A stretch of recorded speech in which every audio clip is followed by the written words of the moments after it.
Bem-vindos ao canal do Casal Brodbeck. Estou aqui, Rafael Vitória Brodbeck, para conversar com você sobre a Páscoa. Estamos ainda na oitava pascal, é tempo ainda de refletir sobre esse mistério central da nossa fé. Desde já, dá o teu like, dá a tua curtida, compartilha esse vídeo, aperta as notificações e também começa a seguir o nosso canal para receber mais conteúdos como este. A Páscoa, como nós bem sabemos, ela é uma festa que remonta já aos tempos antigos, né, ao povo da aliança, ao povo de Israel, quando o povo de Israel foi libertado da escravidão do Egito. Eles tinham ido para o Egito quando José foi vendido por seus irmãos, né, os filhos de Jacó, por sua vez, filho de Isaac, por sua vez, filho de Abraão, o povo de Deus. Se tornaram escravos lá no Egito. Deus instruiu este povo que já era seu, que já tinha feito aliança, a sair da escravidão, guiados por Moisés, e instruiu o povo a sacrificar um cordeiro sem defeito, e marcar as suas portas com o sangue desse cordeiro derramado, para que o anjo da morte não os atingisse, como uma das pragas para punir os egípcios, né? E esse ato de fé do povo de Israel resultou na libertação do povo, porque o anjo não os matou, porque o sangue daquele cordeiro sacrificado os tinha protegido. Eles puderam, então, fugir do Egito. O faraó ordenou que eles saíssem do Egito. Foi a Páscoa, a passagem do Senhor, libertando o povo de todo o mal que eles padeciam no Egito. Eles conseguiram, então, fugir do faraó e dos egípcios. Eles foram atravessar o Mar Vermelho a pé enxuto com um milagre, que Deus fez dividir as águas do Mar Vermelho, e eles puderam, então, não ter mais aquele regime de escravidão diante dos egípcios, né? Deus fez a sua intervenção de maneira poderosa para libertar os israelitas da escravidão do Egito.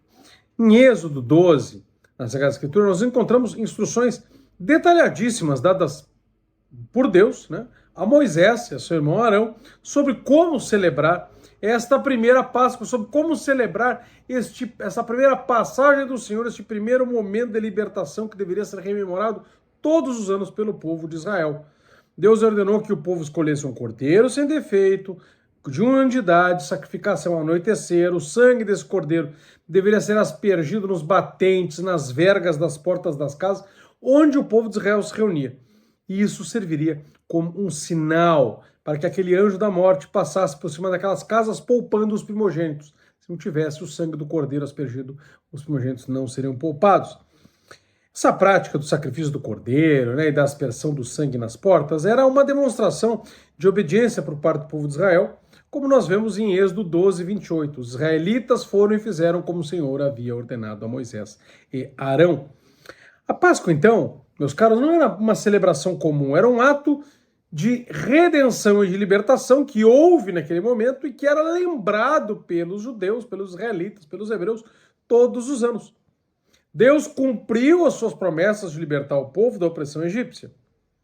E o povo deveria se lembrar disso, sacrificando esse cordeiro não somente naquele dia da libertação, da Páscoa, mas em todos os anos subsequentes, lembrando da passagem de Deus no meio do seu povo. Em Êxodo 6,6 diz: portanto, diga aos israelitas, eu sou o Senhor, eu os tirarei da opressão dos egípcios, os livrarei da escravidão e os resgatarei com braço estendido e com atos poderosos de juízo. De fato, Deus cumpriu a sua promessa. A Páscoa não é um evento isolado na história de Israel. Ela era celebrada todos os anos pelos israelitas, lembrando-se de que foram escravos, já não eram mais. Por que esta noite é diferente de todas as outras noites? É a pergunta feita no Seder de Pessah, né, na ceia de Páscoa pelos judeus. Porque um dia fomos escravos e já não o somos mais. Além disso, a festa da Páscoa e a própria primeira Páscoa, a primeira passagem, a libertação do povo de Israel da escravidão egípcia e a lembrança disso a cada ano na festa da Páscoa eram um tipo, uma sombra, uma antecipação, uma preparação, uma prefiguração do que estava por vir em Cristo. Esses eventos históricos do Antigo Testamento são uma sombra do que estava por vir. Como o Cordeiro Pascal foi sacrificado para proteger o povo de Israel, Jesus Cristo, Filho de Deus, se tornou o nosso Cordeiro Pascal. Foi sacrificado para nos libertar do pecado e da morte eterna. O apóstolo Paulo nos escreve em 1 Coríntios 5:7, porque Cristo, nosso Cordeiro Pascal, foi sacrificado por nós. Aqui nós temos uma conexão direta entre Cristo e a Páscoa, destacando que ele é o cumprimento perfeito do Cordeiro Pascal do Antigo Testamento. Cristo se tornou o sacrifício por excelência, o Cordeiro de Deus, conforme João 1,29, que tira o pecado do mundo. Agnus Dei qui tollit peccata mundi. São Pedro também, na sua primeira carta, no capítulo 1, versículos 18 e 19, diz: pois sabeis que não foi por meio de coisas perecíveis como prata e ouro que fostes redimidos, de vossa maneira vazia de viver transmitida por vossos antepassados, mas pelo precioso sangue de Cristo, como de um cordeiro sem mancha e sem defeito. Passagem de São Pedro é de suma importância para nós compreendermos o significado profundo do sacrifício de Cristo na cruz. O apóstolo, inspirado pelo Espírito Santo, nos está lembrando da inestimável preciosidade do sangue de Cristo derramado por nós, como o único meio da nossa redenção, como o meio pelo qual a graça nos foi conquistada, novamente, aquela graça perdida em Adão e Eva pelo pecado. O sangue de Cristo, qual Cordeiro de Deus, lembrando aqueles cordeiros sacrificados na Páscoa judaica, é que nos dá a libertação. Pedro ressalta que não foi por meio de coisas perecíveis, não foi prata, não foi ouro que nós nos redimimos. Nenhum tesouro terreno pode comprar a nossa libertação espiritual. Nenhum tesouro terreno pode satisfazer a dívida do pecado. Nenhum tesouro terreno pode abarcar a ofensa infinita que nós fizemos a Deus com o nosso pecado. Nem mesmo as maiores fortunas do mundo podem comprar a nossa redenção aos olhos de Deus. Nós somos redimidos pelo sangue preciosíssimo de Cristo. Não por meio de riquezas mundanas, mas pelo sacrifício voluntário e perfeito de Jesus na cruz. Ele se entregou como um cordeiro sem mancha, como um cordeiro sem defeito, como aquele cordeiro do Antigo Testamento. Ele é o verdadeiro Cordeiro Pascal, do qual o cordeiro de Êxodo, o cordeiro de Moisés, o cordeiro da libertação do Egito, o cordeiro da Páscoa judaica, era apenas uma sombra, um tipo, uma prefiguração, uma preparação. Pedro fala a palavra redimidos. Isso traz consigo o significado de um resgate, de uma libertação mediante o pagamento de um preço. Esse preço foi o sangue de Cristo, derramado na cruz por nós. Um sangue que não é precioso por sua natureza física, mas pelo valor redentor que ele carrega, o sangue de uma natureza humana unida à natureza divina, na única pessoa divina que é Jesus Cristo, Filho de Deus, segunda pessoa da Santíssima Trindade. É o sangue que nos purifica de todo o pecado, porque a oferta de Cristo na cruz foi suficiente para pagar o nosso pecado. É a oferta que nos reconcilia com Deus, nos dá acesso à vida eterna. Fonte de esperança para a humanidade perdida, a única maneira pela qual nós podemos ser reconciliados com Deus e restaurados à sua imagem e semelhança. Aquela graça perdida em Adão e Eva, que eles já tinham sido elevados pela ordem sobrenatural, agora é dada novamente pelo sangue de Cristo na cruz. Temos que valorizar, apreciar esse sacrifício de Cristo, vivendo em gratidão amorosa e santificadora pela redenção que Ele nos proporcionou. Este sangue deve nos lembrar continuamente do amor insondável de Deus por nós. Deve nos inspirar a viver vida santa, vida digna, que só é santa, só é digna, só é justa, não pelos nossos esforços, mas pela própria ação desse sangue, pela própria ação da graça conquistada pelo derramamento desse sangue em nós. Quando nós hoje celebramos a Páscoa, lembrando a morte e a ressurreição de Jesus Cristo, nós estamos fazendo com que aqueles eventos do Antigo Testamento que prefiguravam a morte e a ressurreição de Cristo se tornem reais na nossa vida.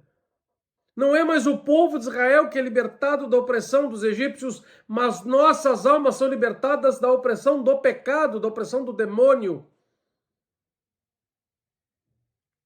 Nós não apenas lembramos eventos históricos, quer da passagem do povo de Israel pelo Mar Vermelho, a pé enxuto, quer da libertação do Israel por conta dos egípcios, quer do Cordeiro Pascal que salvou aqueles primogênitos, quer da morte e ressurreição de Cristo, mas nós estamos atualizando essa obra redentora em nossas vidas. Ele, de fato, é o nosso Cordeiro Pascal, sacrifício perfeito que nos liberta da escravidão do pecado.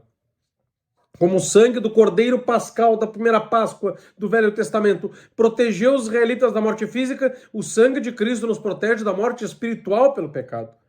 O sangue que verteu do madeiro da cruz, meus irmãos, nos purifica, nos lava, nos limpa, nos confere a graça, pela qual nós temos os pecados perdoados e participamos da natureza divina, participamos do próprio Deus. Deus se faz homem para que o homem se faça Deus. A graça nos recupera o que nós perdemos no pecado original de Adão e Eva, a justiça e a santidade originais. Cristo nos libertou da escravidão do pecado, nos deu esperança da vida eterna.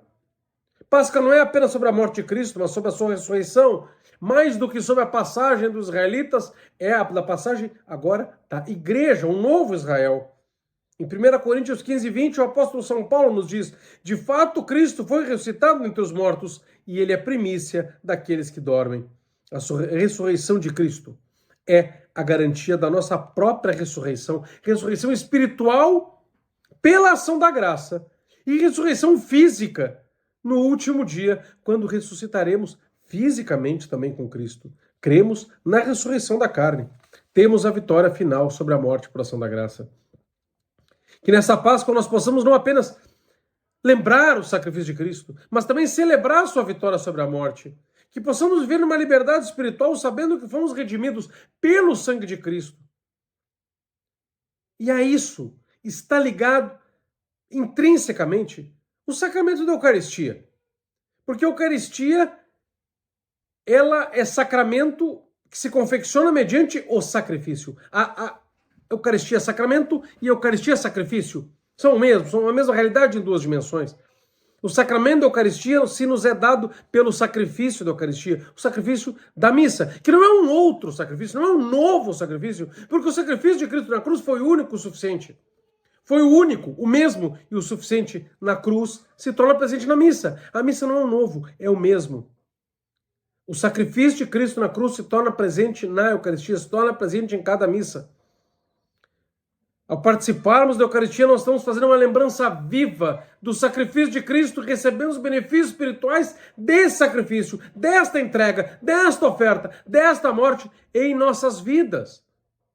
Jesus, aliás, ele instituiu a Eucaristia durante uma última ceia, naquela noite que foi traído, mas essa última ceia não era uma ceia qualquer, era uma ceia num contexto pascal. Jesus estava celebrando a Páscoa judaica com os seus discípulos. Na noite em que ele foi traído, na noite em que ele foi preso, na noite que antecedeu a sua morte na cruz, ele estava celebrando a Páscoa. Era a refeição pascal no dia da Páscoa, em que ele começava a sua própria Páscoa, da morte e da ressurreição. E lá ele fez a Eucaristia, ele pegou o pão e pegou o vinho da ceia pascal e transubstanciou no seu corpo e no seu sangue. Ele tomou o pão, deu graças, partiu com suas santas e veneráveis mãos e deu aos seus discípulos, disse: isto é meu corpo, que é dado por vós. Depois ele deu graças novamente com o cálice em suas mãos, suas santas veneráveis mãos, e disse: isto é o cálice do meu sangue, o cálice do sangue da nova e eterna aliança que é dado por vós e por muitos, para a remissão dos pecados. Essas palavras de Cristo estabelecem a Eucaristia como um memorial perpétuo do seu sacrifício na cruz. O pão não representa o seu corpo, ele é o seu corpo. Aquele corpo imolado na cruz, antecipadamente na ceia. O vinho não representa o seu sangue, ele é o seu sangue derramado na cruz, pelos nossos pecados. Nós entramos em comunhão com o mistério da paixão, da morte e da ressurreição de Cristo cada vez que nós participamos da Eucaristia. É não uma lembrança do passado, é uma participação no mistério da salvação.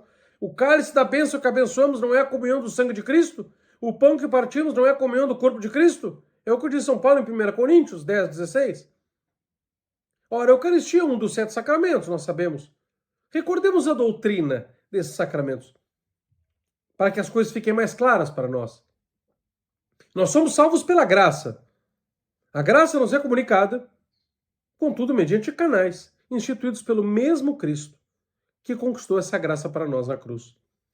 a esses canais instituídos pelo Cristo e que nos dão a graça conquistada pelo mesmo Cristo, a igreja dá o nome de sacramentos. São sinais sensíveis e eficazes da graça, mediante os quais nos é concedida a vida divina, a participação em Deus, o perdão dos pecados.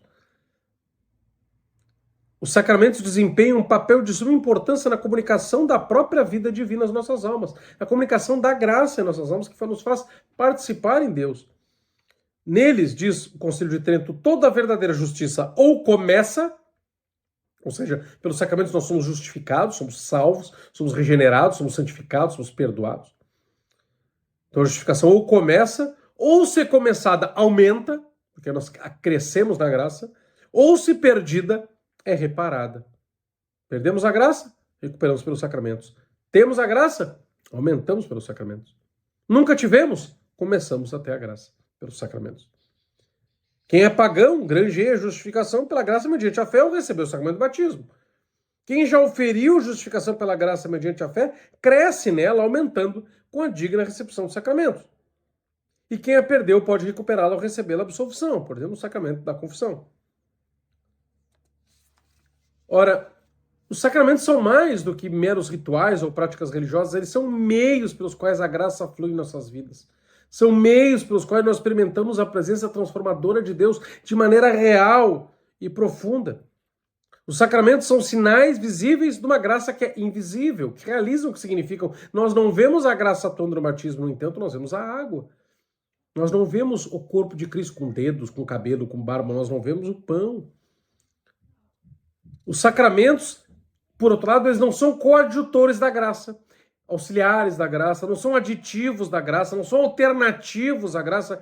Em vez disso, os sacramentos são veículos ou meios pelos quais os cristãos podem experimentar e receber a graça de Deus. São sinais eficazes da graça divina. Não são meros símbolos, são canais pelos quais a graça de Deus é dada. A graça de Deus é comunicada, a graça de Deus é conferida de maneira objetiva aos fiéis.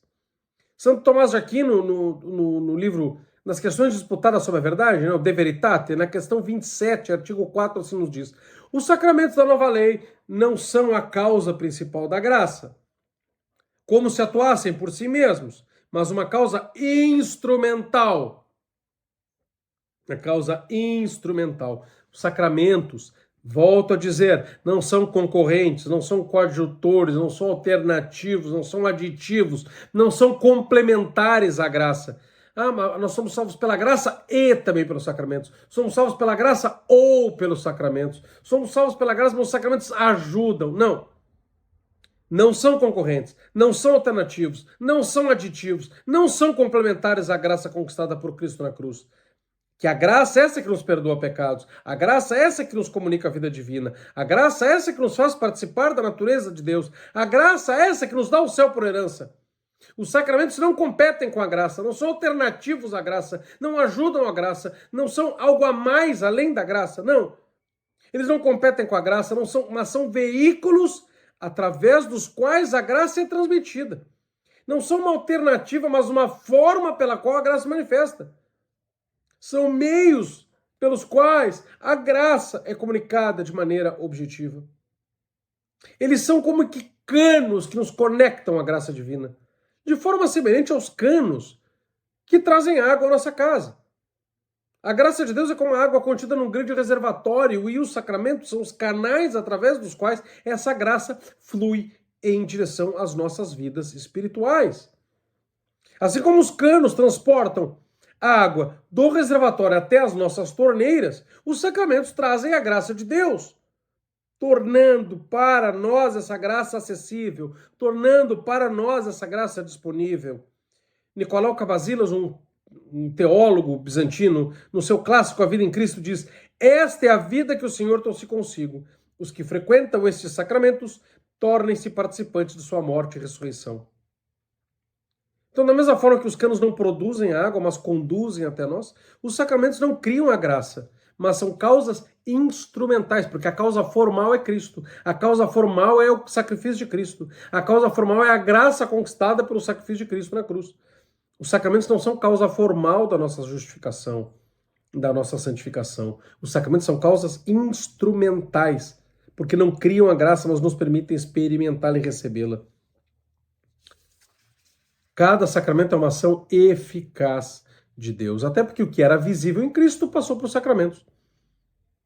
Então nós temos os sacramentos instituídos como meios através dos quais a presença e a graça de Deus são transmitidos à comunidade cristã.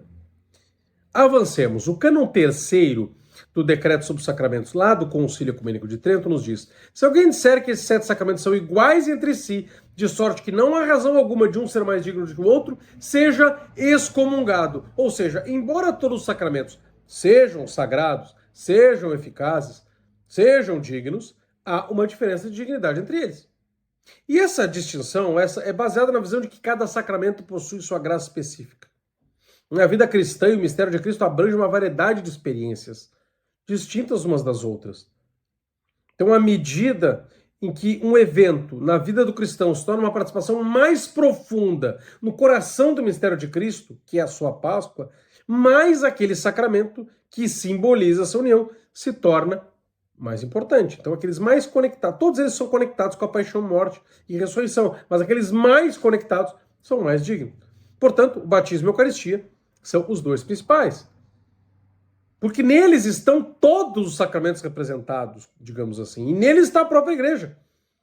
No centro da fé cristã está a morte e a ressurreição de Cristo. E é dessa fonte, a morte e a ressurreição de Cristo, que emana toda a vida da igreja e todos os sacramentos. Do lado aberto de Cristo, perfurado pela lança na cruz, saiu o quê? Sangue e água. Ou seja, da sua morte na cruz, que nos dá a graça, nos vieram os dois meios principais pelos quais essa graça conquistada na cruz chega até nós. A Eucaristia, isto é, o sangue que saiu do coração de Jesus. O batismo, ou seja, a água que saiu do coração de Jesus, perfurado pela lança. Na Eucaristia e no batismo está toda a igreja. E como que todos os 7 sacramentos. Porque sem o batismo não existem os outros sacramentos. E a Eucaristia, mais do que nos dar a graça, nos dá o autor da graça. Jesus, Cristo, Senhor e Salvador, presente realmente em corpo, sangue, alma e divindade, nas espécies do pão e vinho, com as aparências de pão e vinho. Esse sacramento nos dá não só a graça, mas o autor da graça. Nos dá, por ser além de sacramento também sacrifício, a própria cruz, de onde brotam os sacramentos. Eis que são canais da graça, que nessa cruz, que nos é dada pelo sacramento, que também é sacrifício, tornado sacrifício presente, nos foi conquistada. Então vejam por que o batismo e a Eucaristia são os mais importantes, são os mais dignos.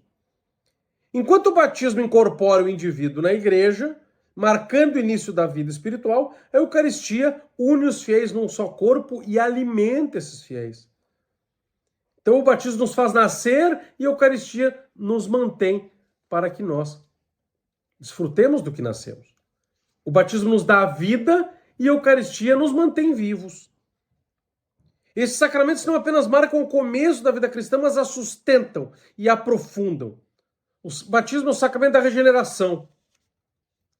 E a Eucaristia é aquele que nos incorpora e nos alimenta a Cristo. Nos mantém em incorporação e nos alimenta a Cristo. O sacramento que vem diretamente, todos os sacramentos vêm do coração de Jesus, mas aqueles que nos vêm visivelmente, como nós vemos na passagem evangélica, do lado pendente de Cristo na cruz, que correu sangue e água, são os mais importantes porque decorrem diretamente da paixão, estão mais conectados. São Tomás diz isso na Suma Teológica, na questão 65. Então, o batismo e a Páscoa estão intrinsecamente ligados, através da compreensão, né, da fé na morte e na ressurreição de Cristo, na Páscoa de Cristo. Estão intimamente relacionados com a Páscoa. É através desses sacramentos que nós participamos do mistério pascal, sobretudo do batismo, que nos faz mergulhar na morte e ressurreição. Ele é o sinal original e pleno de uma imersão no próprio Cristo. Em Romanos 6, 3-4, lemos o que São Paulo nos diz: não sabeis que todos fomos batizados em Cristo? Fomos batizados na sua morte? Nós recebemos as águas do batismo e simbolizamos a morte para o pecado e a ressurreição para a vida eterna. Mas não somente o batismo está relacionado com a Páscoa, a Eucaristia, porque a Eucaristia é o banquete pascal do Antigo Testamento, celebrado na Páscoa por Jesus, um dia antes do início da sua própria Páscoa, deixado como memorial da nova Páscoa e celebrado todos os dias, mas sobretudo nos domingos, que são as pequenas Páscoas semanais dos cristãos. Vem como tudo se conecta, como tudo tem uma lógica. Então a Eucaristia relaciona-se com a Páscoa de uma maneira extraordinária. Ele está intimamente ligado ao mistério pascal de Cristo, da sua paixão, da sua morte, da ressurreição, até porque ela lembra sempre a ressurreição e torna presente a sua morte. A Eucaristia é o sacramento que torna presente o sacrifício e é tornada presente pelo sacrifício, lembrando sempre a sua morte. É a celebração desse mistério pascal que renova e alimenta a fé dos fiéis com Cristo. Os católicos na missa não apenas recordam a última ceia de Jesus, que foi celebrada no contexto pascual, era um rito da Páscoa judaica, mas nós também, católicos, participamos de forma sacramental na entrega do próprio Cristo. Eis que esta missa é o tornar presente o mesmo, o único e o suficiente sacrifício de Cristo na cruz. E se a missa torna presente a cruz, a última ceia, que era pascal e que que foi a primeira missa, antecipou essa cruz. Então tem uma dimensão pascal que perpassa a ceia, a cruz e a missa. Um sacrifício eucarístico mediante o qual nos é confeccionado, celebrado e ministrado esse sacramento. O corpo que foi imolado na cruz, o sangue que foi derramado na cruz durante a Páscoa judaica, com Cristo como o Cordeiro de Deus, que tira o pecado do mundo, tinha sido anteriormente prefigurado e simbolizado pelos cordeiros pascais oferecidos nas refeições rituais de Israel durante esta festa. A cruz é o sacrifício pascal de Cristo, a nova Páscoa, superando e cumprindo a antiga Páscoa judaica, que era sombra, era preparação, era símbolo, era figura. Por sua vez, o sacrifício da missa torna presente essa cruz redentora, atualizando a Páscoa em nossas vidas. E ao terceiro dia do sacrifício da cruz, Páscoa dos judeus, Jesus ressuscitou, voltou a viver, com corpo glorioso, inaugurando a nova e definitiva Páscoa. A Páscoa, então, não é mais a celebração da libertação de Israel, mas a celebração da libertação do novo Israel, a igreja. Não é apenas a passagem da morte à vida, saindo do Egito para a Terra Prometida, mas a passagem da nova vida, da morte à vida, porque Cristo saiu da morte e voltou a viver. E assim ele pode fazer as nossas almas voltarem a viver, saindo do pecado para a salvação. Cristo, de fato, ressuscitou, ele venceu a morte, ele não está mais no sepulcro, ele vive em corpo, ele derrotou a morte.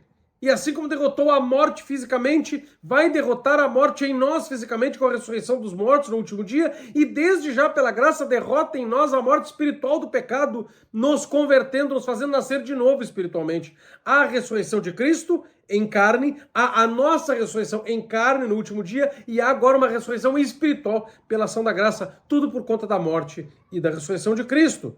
E se nós participamos do sacrifício da missa, que é a Eucaristia, que é a última ceia, que é a Páscoa, enquanto sacrifício, e mais ainda da Eucaristia enquanto sacramento, nós recebemos a comunhão com piedade, com preparo devido, temos os efeitos da Páscoa em nós, participamos da morte e ressurreição do Salvador e temos a nossa própria Páscoa, unindo-nos à Páscoa de Cristo. Na celebração do santo sacrifício eucarístico, onde a igreja celebra a Páscoa de Cristo, da morte para a vida, a fé dos batizados no mistério pascal é reavivada, é fortalecida. A presença genuína de Cristo na Eucaristia, a graça transmitida pelos sacramentos, tem origem no mistério pascal da paixão, morte e ressurreição de Cristo. Foi através desse mistério que ele foi exaltado como Senhor e agora atua pela graça no coração dos homens, inspirando-os, purificando-os, fortalecendo-os. E ao receber a Santíssima Eucaristia, nós somos unidos a Cristo de uma maneira especial, participamos da vida divina, da vitória sobre o pecado, da morte conquistada por ele em sua ressurreição, ocorrida, celebrada na Páscoa. A Eucaristia não é apenas um símbolo da presença de Cristo, mas é a própria presença de Cristo, vivo, ressuscitado, um corpo glorioso. Não nos aproximemos da Eucaristia, portanto, meus irmãos, de forma negligente ou superficial, nem com os corações esfriados, mas com corações contritos, humildes, aquecidos, reconhecendo a dignidade deste sacramento, sobretudo nessa Páscoa, se até hoje não comungamos devidamente, possamos comungar devidamente hoje. Que a celebração dessa Páscoa nessa oitava pascal, que a celebração da Eucaristia nessa oitava pascal, que não se limite ao ritual vazio, mas que transforme as nossas vidas, que possamos compartilhar como testemunhas vivas do amor redentor de Cristo a sua mensagem e vivê-la na sua integralidade, que nós renovemos o nosso compromisso com Cristo e a sua igreja, buscando viver em santidade, que o sacrifício de Cristo na cruz, que a graça da Eucaristia e que a sua ressurreição na Páscoa possam fazer de nós pessoas santas.